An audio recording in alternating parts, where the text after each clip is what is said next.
have a Homelite pole saw here that burned up. Smoke was coming out of the vents here. So I've purchased a new motor, and this is a video about putting in a new motor. I'll list where I purchased it from below. It was about 40 bucks. A new one of these would be about 150. This model is, well, there's the model right there.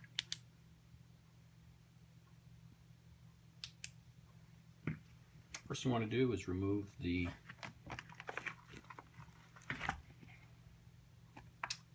screws. Remove this. I've already loosened up all these things. This I will explain later, but this improves this pole saw greatly, and it's just a thin piece of tin that keeps the chain on.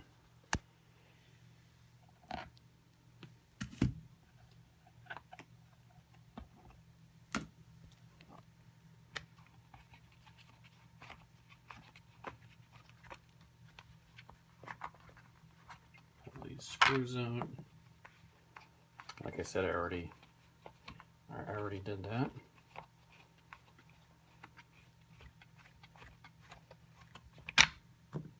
Pull these out, just unscrew them, no big deal.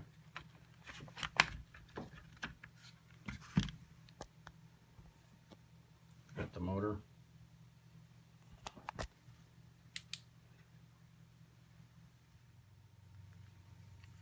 Unscrew these two screws and pull that small piece of plastic out. That holds the wires down. Undo the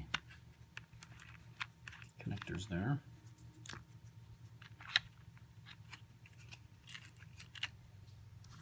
And at this point you can lift the entire motor out.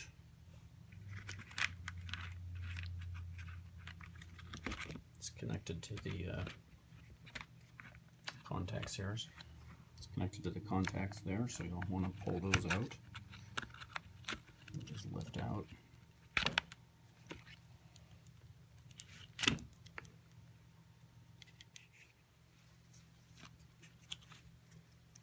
Pull this out, you can see, for one, it's very dirty, but I don't know if you can see that, but there's something that's just been burned right onto the rotor there, and it does not spin easily inside this. Here's the new one. It spins very easily. Like I said, this was about 40 bucks, and I'll list my source down below. That compared to that, pretty much no comparison. So it's just a matter of putting this one back in, hooking up the wires. The new motor comes with new brushes. These get pressed into these. There's two of them. Basically, to replace it, you just pull out the old one, place this one inside, spin it to see that it spins freely. This should have a rubber spacer on it. At this point, you will connect the brushes. Once you've connected the brushes, you want to guide the wire and press into that slot. You're going to have to press on the brush, spring loaded, and then just press down into that slot.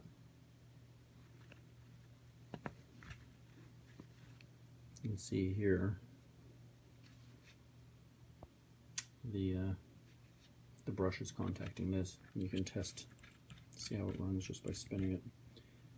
Do the same with the other side.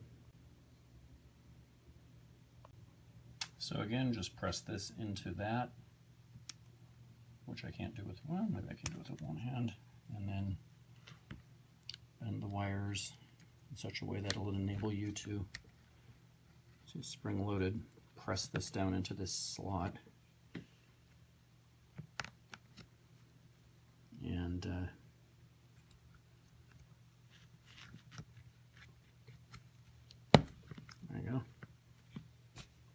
it's flush.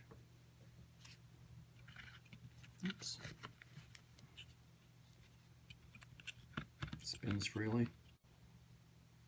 At this point you want to reconnect the wires. I've connected one. Here's the black one. You connect the black to the black. And then you'll fasten them down here, putting them in that slot, and reattach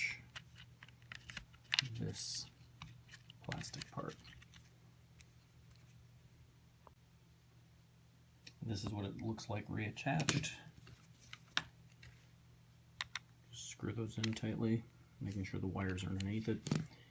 Make sure those are not touching the rotor. And then you can reattach the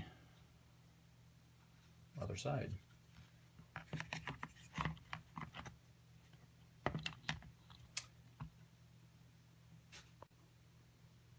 Once you have the top back on, replace and tighten all the screws that you took out. Put this little rubber gasket in place.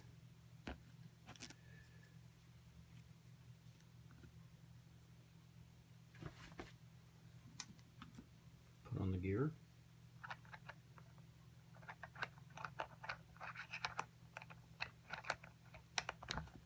There we go. And then you can put the blade back on.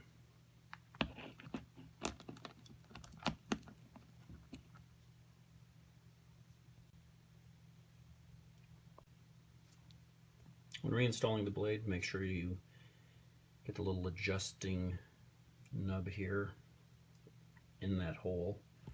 It's adjusted on the other side of the blade there, but if that's not in, this isn't going to seat properly.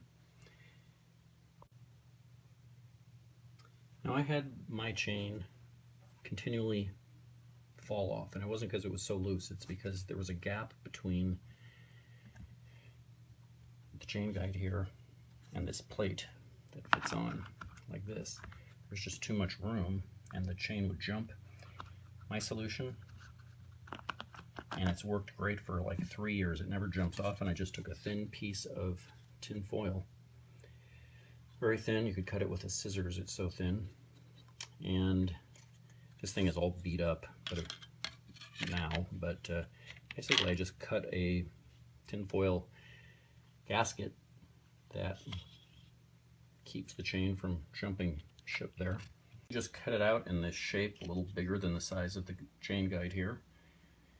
Cut some holes in it, place this back on top of it, and it fills that gap and your chain won't come off anymore. It's worked wonderfully for 2-3 years now. At this point, put on the last screw and you're ready to go.